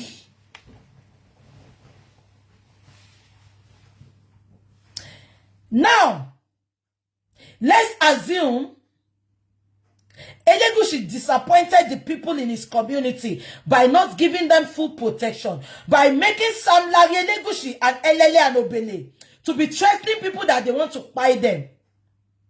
Now, the fact that Elegushi's name was mentioned in this petition, what was supposed to be Elegushi's responsibility is supposed to protect Mohbad than any other person. Because number one, Mohbad is a celebrity. And Mohbad had mentioned his name. Ejo, Talo Jeko protects Mohbad. Who was supposed to protect Mohbad? Let's assume Mohbad lied on him. Mohbad lied on him. Who was supposed to protect Mohbad? Because if anything should happen to Mohbad, Elegushi will be the number one suspect, which is why we are today. Why are the police not prosecuting Elegushi? Why are they attacking Baba Mohbad? Why are they attacking people that are seeking for justice? Look at me now. somebody put my name in something. If I die, call BJ. And I know that person very well. Do you think I will allow that person to die? I will always be praying for that person. Are you getting my point? But the fact that the police, they've put a call to him to let him know that somebody, petition, some people came to where I was shooting my video and they were saying, Elegushi told them to come and buy me. Elegushi, the police put a call to Elegushi and Elegushi ignored it. He ignored it because they believe they are in the corridor of power. They can do and undo. That is what is happening in Bobrisky's case now. Bobrisky still have the effrontery to be insulting VDM just because he's exposing the oppressors, he's exposing injustice in Nigeria.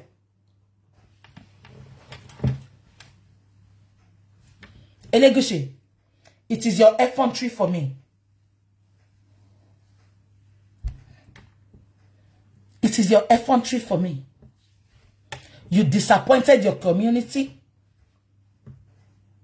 You disappointed your chiefs. This is the question that we keep on asking you, Elegushi.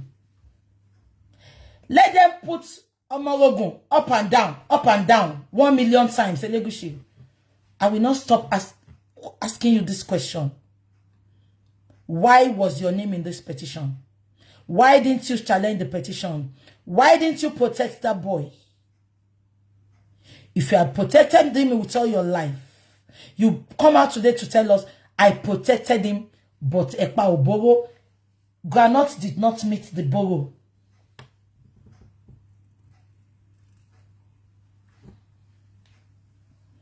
You are now arresting and charging people to court and saying they are defaming your character. What character have you got left, Elegushi? As far as I'm concerned, you failed your people. You failed people in your community by not protecting them. You are reporting that they defamed your character. What character have you got left? If Mohbad was your brother, wouldn't you protect him? Let's assume Mohbad reported some people to you. Let's assume Mohbad reported some people to you and told you that some people want to kill him. Elegushi, are you going to keep mute? Are you not going to do something? I know from the caliber of the person you are, you will even get him a security. But instead of that,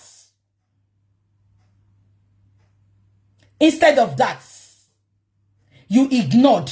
I'm asking you this question now, Elegushi. In your the court you are going to, the judge is a somebody. The judge has emotions.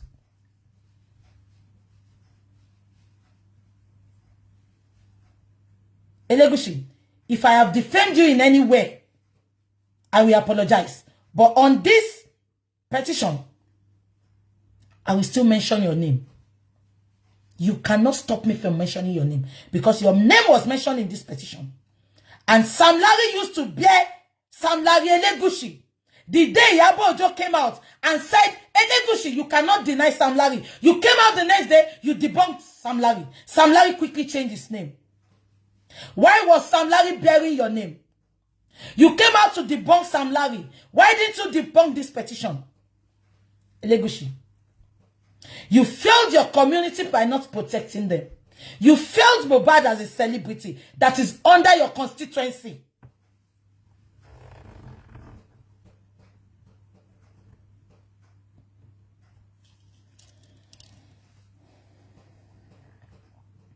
This is what happens in Nigeria. If they are oppressing you, if they are attacking you, when you make a report, at the end of the day, reporting to these people does not even work in Nigeria again. Look at this petition. Thank you, somebody put this petition out. Adibi, we did not see this petition. What will happen today? They will say Mohbad just died like that. No wonder Ashana came out and said, Egba station law. Because Samlarry said all stations settled, no case to answer. Because Ashana knew what they were doing. Because if not, the same thing that is happening to Bobrisky, that is what is happening to Ashana now. Am I communicating? Because Ashana will not have that effrontery to be gallivanting in Lagos because he's the prime suspect. She was the one that spent the last minutes with Mohbad before his demise. Yet they are celebrating her. Yet the Nigerian youths, they are protecting her. Do you know the meaning of homicide? You are telling me he's a widow, she's a young mother. You are protecting her stylishly. The killer will escape and they will go scot-free. But not on my watch.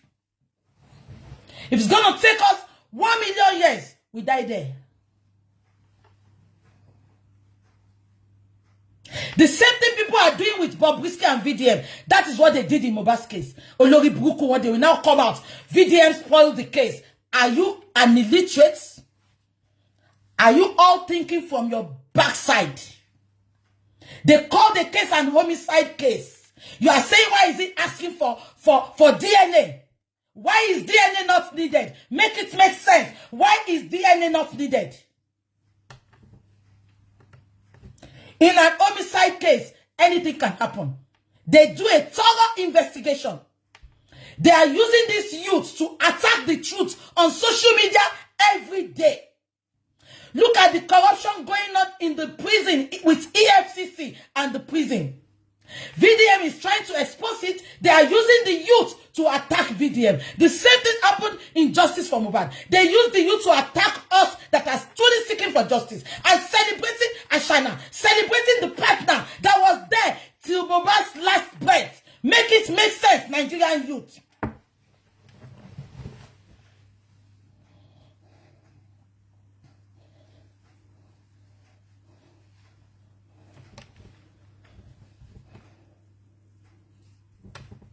Playing pity party game in an homicide case. She's a widow. She's a nursing mother.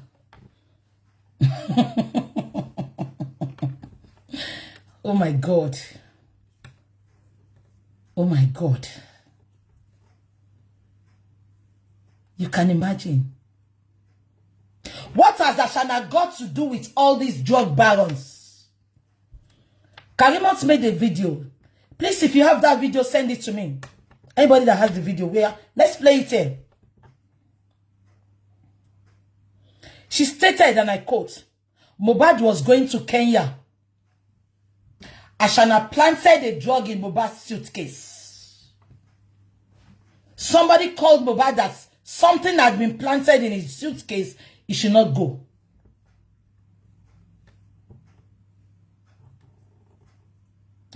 We asked Samlarry, why was Samlarry always going after Mohbad to beat him?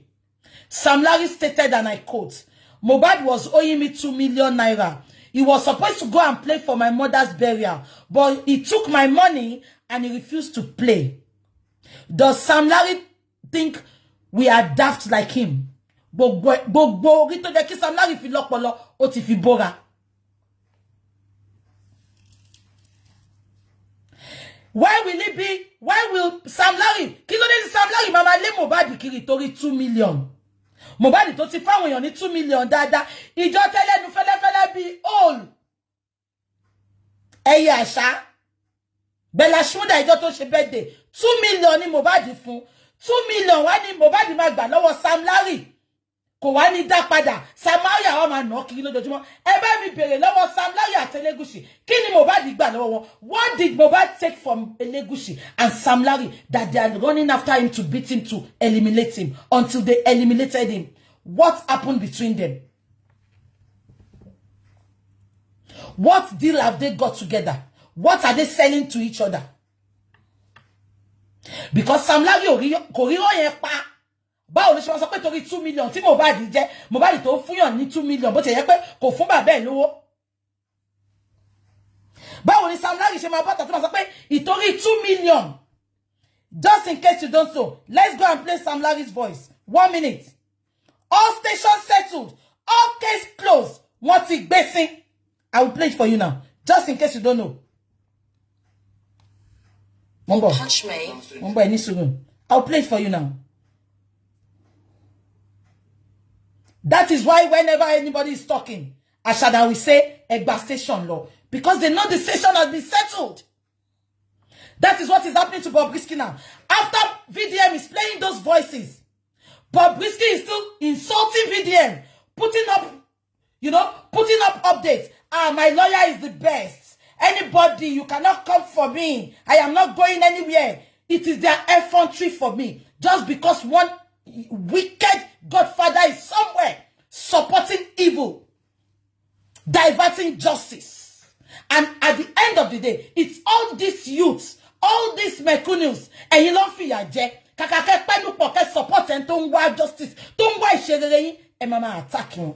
Continue. But one day, it's going to come to your family. It's going to come to somebody close to you. It's going to come to somebody that is very dear to you. Continue supporting evil. Just because you hate the messenger, you refuse to listen to the message. You refuse to support people to get justice, to stand on your feet in Nigeria. They are using the youth to attack the youth. Let's play the voice notes.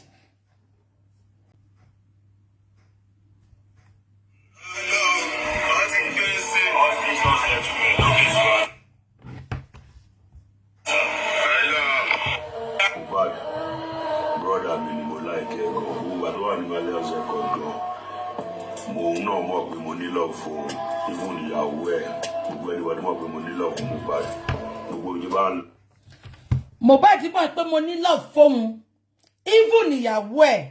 But when they got to court and they asked Ashana, do you know Samlarry? She said she doesn't know Samlarry. She was only attacking Naira Marley, lying on Naira Marley, but refused to mention Samlarry's name. Why did Ashana refuse to talk about Samlarry? Despite the fact that it was Samlarry that is always running after Mohbad and beating Mohbad and insulting and assaulting Mohbad. When they were in court for the first inquest, the lawyer asked her, why are you talking about Naira Marley? You have not mentioned Samlarry. Do you know Samlarry? She said no. This is somebody that Naira Marley made us to believe that Samlarry is very close to Mohbad, more than him. But Ashana refused to talk about Samlarry just because she's protecting Samlarry. Because Samlarry knows what we don't know. Samlarry is Mohbad's, Samlarry has a hand in Mohbad's demise. First, let's start with public opinion. Falana himself, son, has been an advocate of public public presentation, and he holds public opinion in strong terms. Falana came out at a time. Let me be picking it one by one. Okay, sir. Take your time, sir. He once called churches in Nigeria as business center, which is an opinion. That is like casting aspersion on men of God. Nobody caused him for that opinion. Falana in the past, on several issues, has asked government to ensure that justice are played fairly in order to move the nation forward. In one case, he accused lawyers like himself, of placing people who are rich above the law. And when you look at what medium is saying, is like twisting the law, in the case of Bobrisky law, twisting the law against the poor and only in favor of the rich, which Falana in the past also supports. I don't know of now. Let's look at cultural identity. There was a time that Professor Wole Soyinka, in one of his presentations, forget the past, forfeit the future, a nation seceding from humanity. Professor Wole Soyinka accused a man from Ife. What's the name of this man from Ife? This man, I've forgotten his name, of decapping the Minister of Justice. On your Filalori, Minister of Justice. The man, and they tried to make him a suspect in the criminal case. This man was cleared by the court, but he later became the secretary of APC. When he became the secretary of APC, Professor Wole Soyinka attacked him. And a man who removed the cap, just cap, he's not the one to pay, who removed the cap, and he said the man should have known better that is against our culture to remove the cap of an elder. And he said one thing led to another. So now let's go into our culture in the case of Bobrisky. What is FAS doing with Bobrisky? If Falana, who claimed that if... Am I on, my sister? Yes, you're on. Falana, who claimed that if APC sue Wole Soyinka for attacking Omisho, who became the secretary of the party, that if Falana will represent Soyinka free of charge because Soyinka contribution was also, just on the public issue. Kini,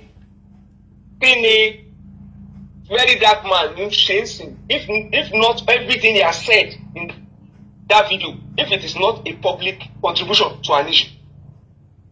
If you choose to represent Soyinka for attacking a man who removed the cap, we are not talking about somebody sentenced to prison, but you not go to prison, and you want to hold very dark man who is enlightening us on the manipulation that is going on, the corruption in the system.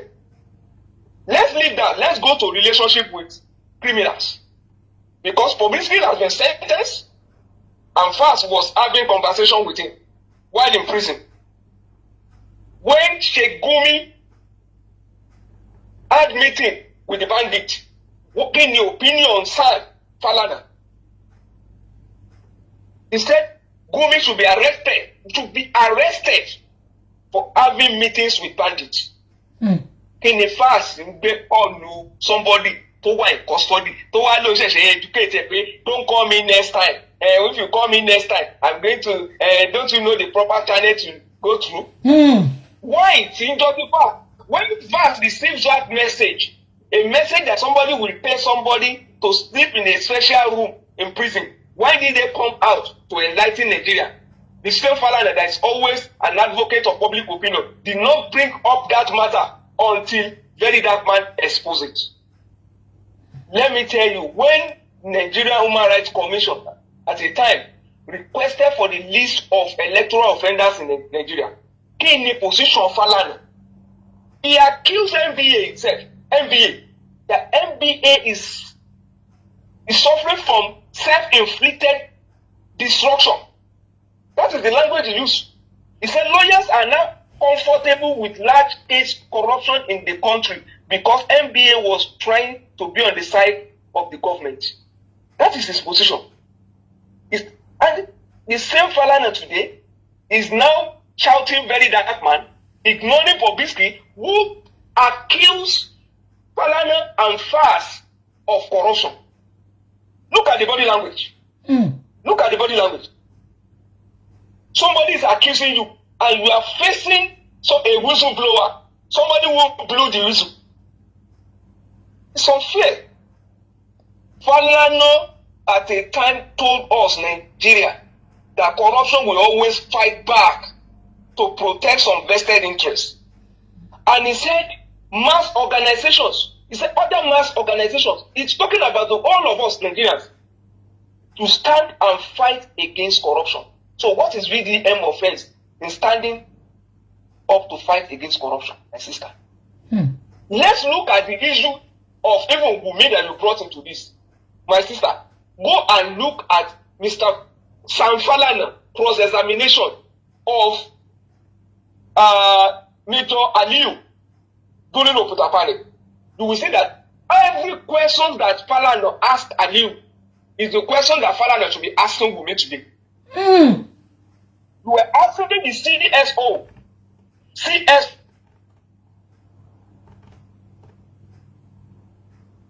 to MK Abiola.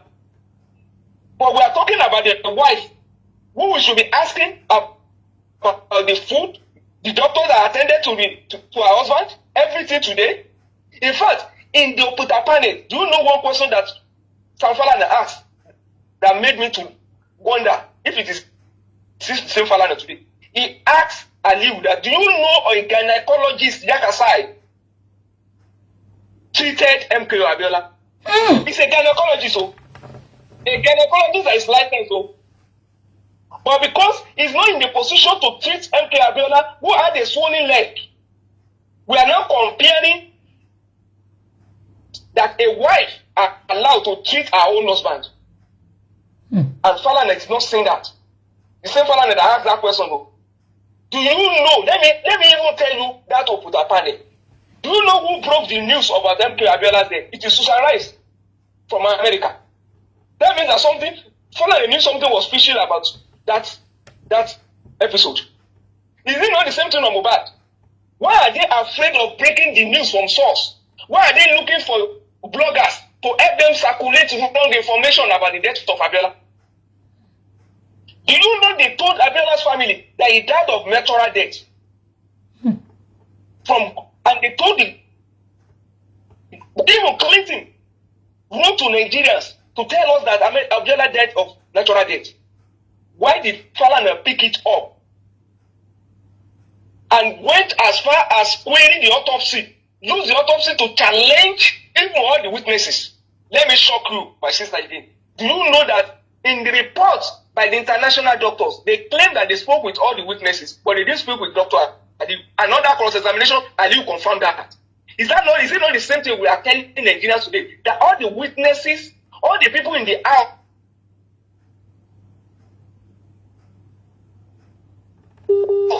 that we're asking to you. My sister. So? Do you know that it became controversial when MK Abiola died to even know who was the chief security officer for Mustafa to Aliu? Today, they chased away Prime Boy, who was his friend, who was always protecting him. Even when Prime Boy said he wanted to come to the house to pick his bag, they told him stay away. And Oga Falana is not saying anything wrong in that. Do you know it's the same thing that Wunmi is doing today is what Major Aliu was doing during cross-examination? All the questions they asked him, the Falana asked him, he said he has forgotten everything, cannot remember. When you ask Wunmi what happened when they were fighting, he said he was not there, he saw them this way. When you ask Maisi or what is their name, all of them, it's only this part I saw, I did not see this part, it's not the same thing. And you are saying we should not ask questions. You say we should not ask questions. Somebody wrote a petition to police when he was alive. Falana of yesterday. That petition is where Sam Falana will start his cross-examination from. He will start his query from there. That petition is where the origin of everything that we are going to. That is where it's supposed to start from. Do you know they gave MK Abiola tea?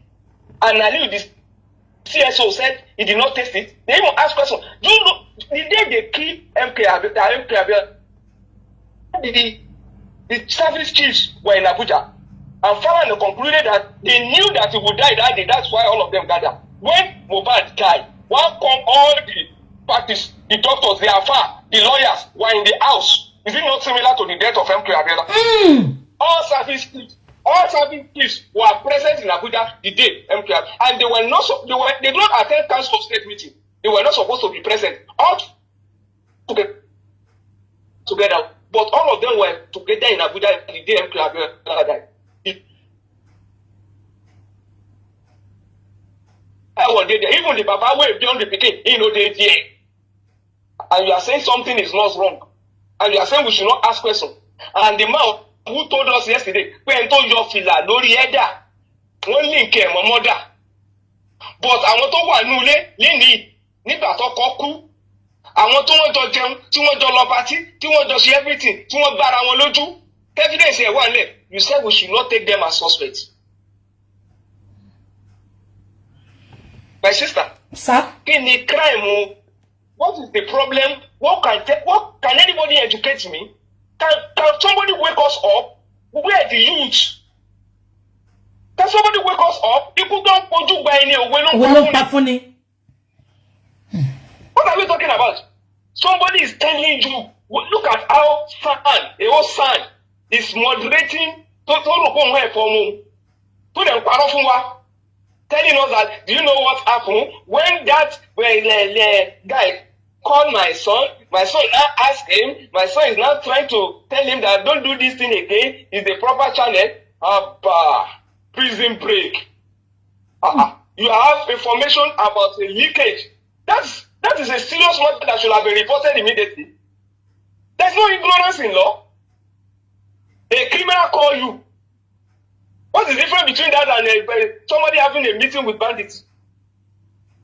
And he's even asking you, even Fax himself confirmed that he asked people on phone lowo when in your perfect lowo that you need for special treatment. That means that you're already aware, it's already reported. What step did you take? And you are telling us today that is the VDM that is now playing the video, that is now the victim, is the one that you are going to charge to court. So the people tell you play lano. Is the that is why I don't know.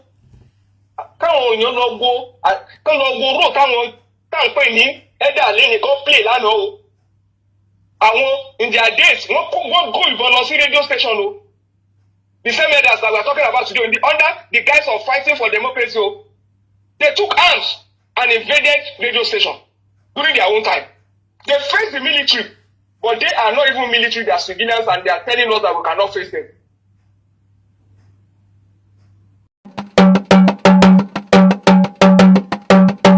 Araba TV, ojú wa tó lé, ojú wa tó kó.